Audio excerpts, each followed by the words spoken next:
Guys, अब हम एक दूसरे पैराग्राफ के बारे में देखेंगे।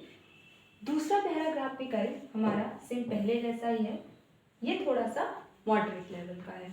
इसमें भी सबसे पहले हम क्या करेंगे, सबसे पहले हम क्वेश्चंस पर एक बार नजर डालेंगे।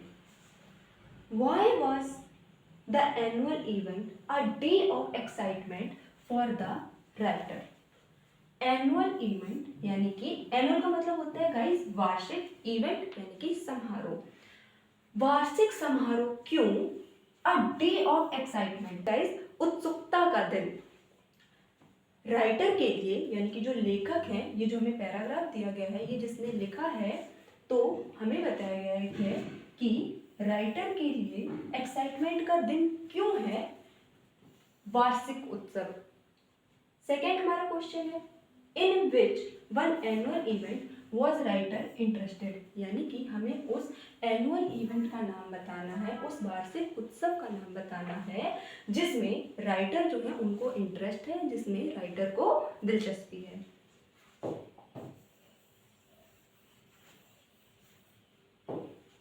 अब हम पैराग्राफ स्टार्ट करते हैं। But more than all these festival, all these festival यानी कि सभी त्योहारों में से, लेकिन सभी त्योहारों में से ज़्यादा I was interested in one annual event, मुझे दिलचस्पी है एक उस वार्षिक त्योहार में या फिर एक उस वार्षिक उत्सव में, इन विच जिसमें I played the central part, मैं मुख्य भूमिका निभाता हूँ। यहाँ पर गाइस ये जो प्ले लिखा हुआ है इसका मतलब है मुख्य भूमिका निभाना, निभाने का सेंस है यहाँ पर खेलने का सेंस नहीं है। तो राइटर हमारे क्या कह रहे हैं कि सभी त्योहारों में से, लेकिन मुझे सबसे ज़्यादा उस वार्षिक उत्सव में दिलचस्पी है जिसमें मैं मुख्य भूमिका निभाता हूँ। अब वो कौन सा त्योहार है? The celebration of the anniversary of my birth, मेरे जन्मदिन का उत्सव। सेलिब्रेशन यानी कि हम सेलिब्रेट करते हैं the anniversary of my birth. यहाँ पे एनिवर्सरी ऑफ माई बर्थ का मतलब है गाइस बर्थडे, हमारे बर्थडे को सेलिब्रेट करना। तो राइटर हमारे बता रहे हैं कि बहुत सारे त्यौहार हैं, उनमें से सबसे ज़्यादा अगर राइटर को किसी में मज़ा आता है, सबसे ज़्यादा उन्हें इंटरेस्ट है किसी में, तो वो क्या है? उनका बर्थडे। ऐसा होता है गाइस, जनरली अपने बर्थडे पर हर कोई खुशी होता है, तो इसमें हमें राइटर ने वही बताया है। This was the day of excitement for me, यह मेरे लिए एक्साइटमेंट यानी कि बहुत उत्सुक होना, यह मेरे लिए बहुत ही उत्सुकता भरा दिन है। ईच इन द मॉर्निंग, प्रत्येक सुबह। I was weighed in a huge balance, मेरा संतुलन बनाया गया। Against some bags of full of wheat and other articles, यानी कि राइट देखिए यहाँ पर गाइस क्या हो रहा है? Bag of full of wheat यानी कि गेहूं की बोरियां, और अदर आर्टिकल्स यानी कि अन्य चीजों से भरी हुई बोरियां, which were then distributed to the poor, जो कि बाद में गरीबों को बांट दी जाती है। यहाँ पर गाइस क्या हो रहा है? देखिए गाइस, पहले क्या होता है, पहले के ज़माने में ये होता था, पता नहीं आज भी होता है कि नहीं, जब भी किसी का बर्थडे होता था, मान लीजिए किसी का बर्थडे है कोई इंसान, तो उस इंसान को एक हमें तराजू दिया जाता था, ठीक है? तो तराजू के एक साइड पे उस इंसान को बिठाया जाता था जिसका बर्थडे होता था, और इधर साइड क्या है, यहाँ पर लोग सामान रखते थे, उनके परिवार वाले जो है यहाँ पर सामान रखते थे, और सामान में कुछ भी हो सकता है वो खाने से रिलेटेड सामान हो सकता है वो कोई गहने हो।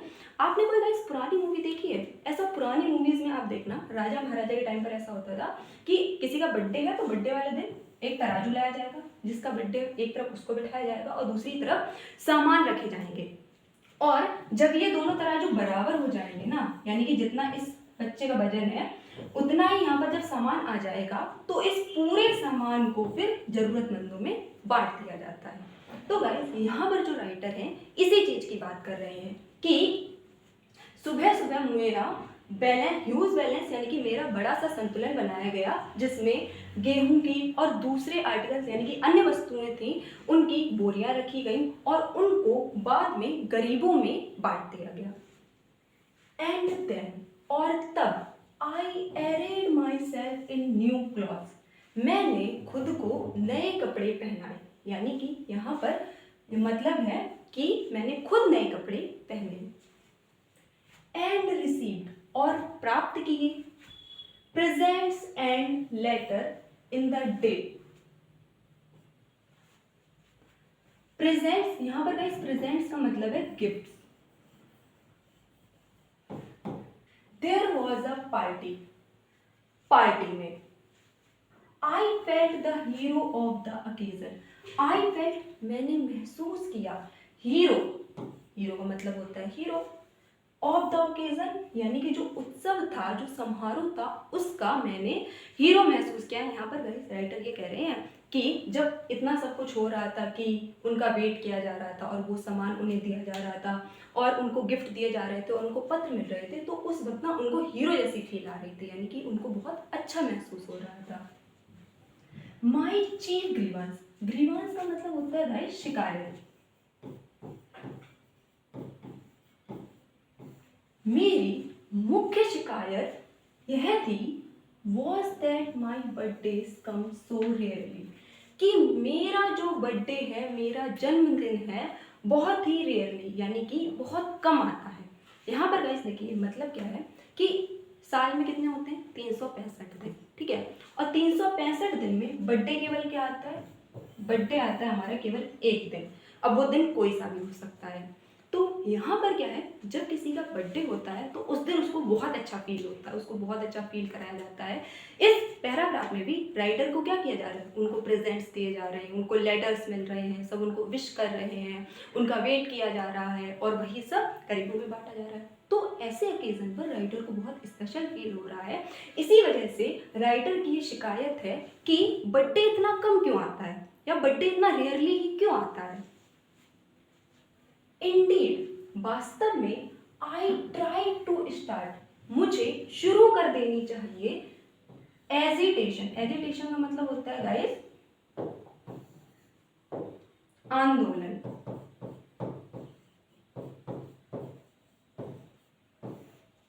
आई try to start an agitation, मुझे एक आंदोलन शुरू करने की कोशिश करनी चाहिए, फॉर मोर फ्रीक्वेंट बर्थडेज, यानी कि और ज़्यादा जन्मदिनों के लिए मुझे आंदोलन शुरू कर देनी चाहिए, आंदोलन शुरू करने की कोशिश करनी चाहिए।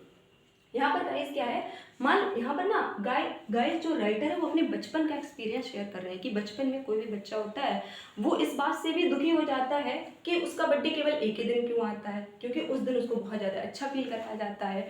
तो यहाँ पर राइटर हमारे कह रहे हैं कि वास्तव में मुझे ना आंदोलन शुरू करने की कोशिश करनी चाहिए ज़्यादा बर्थडेज के लिए, कि ज़्यादा बर्थडेज आए। I did not realise then, लेकिन मुझे तब इस बात का अंदाजा नहीं था, रियलाइज यानी कि मुझे एहसास नहीं था, that a time would come when birthdays would become unpleasant reminders of advancing age. मुझे इस बात का एहसास नहीं था कि अ टाइम वुड कम, एक समय ऐसा आएगा, व्हेन बर्थडेज वुड बिकम, जब जन्मदिन बन जाएंगे, unpleasant reminders of advancing age, बढ़ती हुई एज यानी कि बढ़ती हुई उम्र के साथ बुरी यादों की, बुरी यादें, यानी कि यहाँ पर गाइस राइटर ये कह रहे हैं कि बचपन में तो बर्थडे इन्हें बहुत अच्छा लगता है और वो आंदोलन शुरू करना चाहते हैं कि उनका बर्थडे एक बार क्यों आता है, उनका बर्थडे बार बार मनाया जाए। लेकिन बढ़ती हुई समय के साथ उन्हें ये रियलाइज हुआ, उन्हें तब ये रियलाइज नहीं था कि एक समय ऐसा आएगा जब जो बर्थडेज हैं, जो जन्मदिन हैं, वो बढ़ती हुई उम्र के साथ पुरानी बुरी यादें बन जाएंगी। तो गाइस ये था हमारा ओवरऑल पैसेज। ओवरऑल पैसेज में हमने क्या देखा कि जो राइटर हैं वो बताते हैं कि बहुत सारे त्यौहार आते हैं, लेकिन इन सभी त्योहारों में इन्हें अपना बर्थडे सबसे ज़्यादा अच्छा लगता है और उस दिन बर्थडे पर क्या होता है, उन्हें प्रेजेंट्स दिए जाते हैं, लेटर दिए जाते हैं, साथ ही उनका वेट किया जाता है और जो सामान होता है उसको गरीबों में बांट दिया जाता है।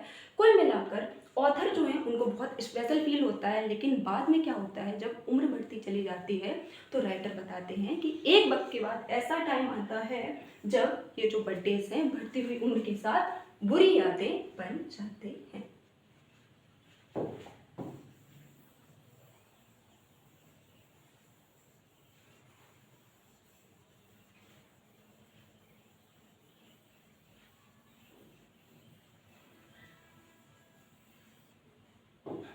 अब गाइस हम इसके क्वेश्चंस पर आते हैं। Why was the annual event a day of excitement for the writer? जो वार्षिक उत्सव का दिन था वो राइटर के लिए एक एक्साइटमेंट भरा दिन क्यों था? तो इसका आंसर सबसे पहले हम इससे देंगे कि हमें वो डे लिखना पड़ेगा कि जो राइटर के लिए एक्साइटमेंट का दिन था वो दिन कौन सा था। तो वो था the anniversary of my birth, यानी कि बर्थडे एनिवर्सरी।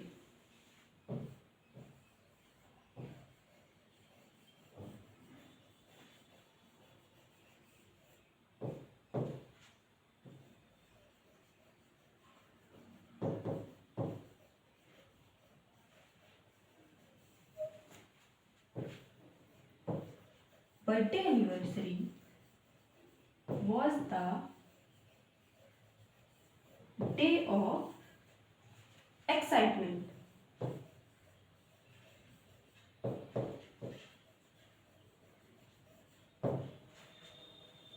In which, अब गाइस राइटर को एक्साइटमेंट फील क्यों होती थी? क्योंकि राइटर सेंट्रल पार्ट परफॉर्म करते थे उस इवेंट में, यानी कि राइटर को ही सब अटेंशन देते थे, राइटर का ही उस दिन गान किया जाता था, यानी कि उनके साथ अच्छा अच्छा व्यवहार किया जाता था। तो इसका आंसर हो जाएगा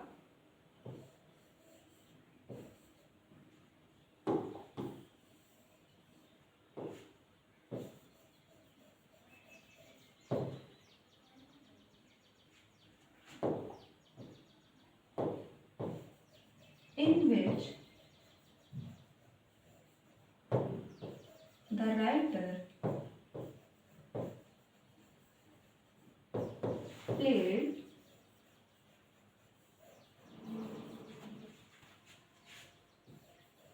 the central part of the event। यहाँ पर गाइस क्या है, यहाँ पर हमें अपनी तरफ से थोड़ी चीज़ों का यूज़ करना पड़ा। हमसे क्वेश्चन में ये पूछा गया था why was the annual event a day of excitement for the writer. सबसे पहले हमें उस एनुअल इवेंट का नाम बताना पड़ेगा जिसमें राइटर को एक्साइटमेंट फील होती थी। तो birthday anniversary was the day of excitement. अब हम ये बताएंगे कि राइटर को उस दिन एक्साइटमेंट क्यों फील होती थी। वो इसलिए फील होती थी क्योंकि राइटर जो है उस दिन सेंट्रल पार्ट यानी कि मेन पार्ट परफॉर्म करते थे, in which the writer played the central part of the event. हमारा नेक्स्ट क्वेश्चन है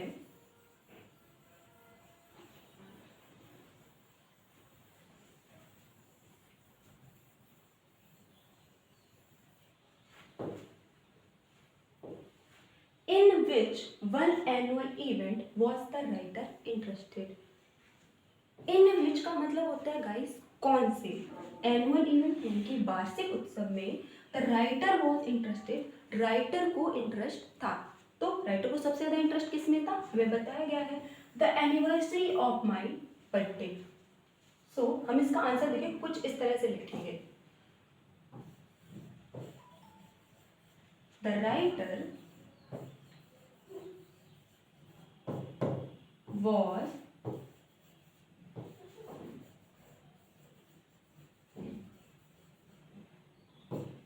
interested in the celebration of। अब गाइस देखिए यहाँ पर ये जो माई लिखा है ना, जब हम आंसर लिखेंगे तो यहाँ पर हम माई का यूज़ नहीं करेंगे, यहाँ पर हम राइटर के अकॉर्डिंग पजेसिव केस का यूज़ करेंगे और जो हमारा माई होगा वो हिज में चेंज हो जाएगा। इन द, यहाँ से हम स्टार्ट करेंगे,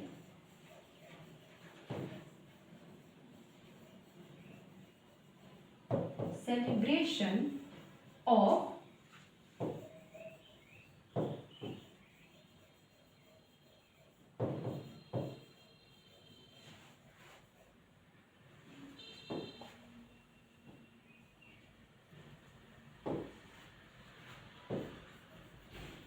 एनिवर्सरी ऑफ। अब यहाँ पर माई बर्थडे नहीं लिखेंगे, यहाँ पर राइटर ये जो लिखा है ना हमारा जो सब्जेक्ट है इसके अकॉर्डिंग हम पजेसिव केस लगाएंगे तो हो जाएगा हिज बर्थ। तो यहाँ पर हमसे उस एनुअल इवेंट के बारे में पूछा गया है जिसमें राइटर को सबसे ज़्यादा इंटरेस्ट था। The writer was interested in the celebration of the anniversary of his birth. तो गाइस आज हमने 2 पैसेज किए हैं। आपका होमवर्क ये है कि गाइस आपको इन दोनों पैसेज के क्वेश्चंस को अपनी तरफ से पढ़ना है और इनका आंसर लिखने की कोशिश करनी है और फिर आपको चेक करना है कि आपने जो आंसर्स बनाए हैं वो सही हैं या गलत। Thank you so much.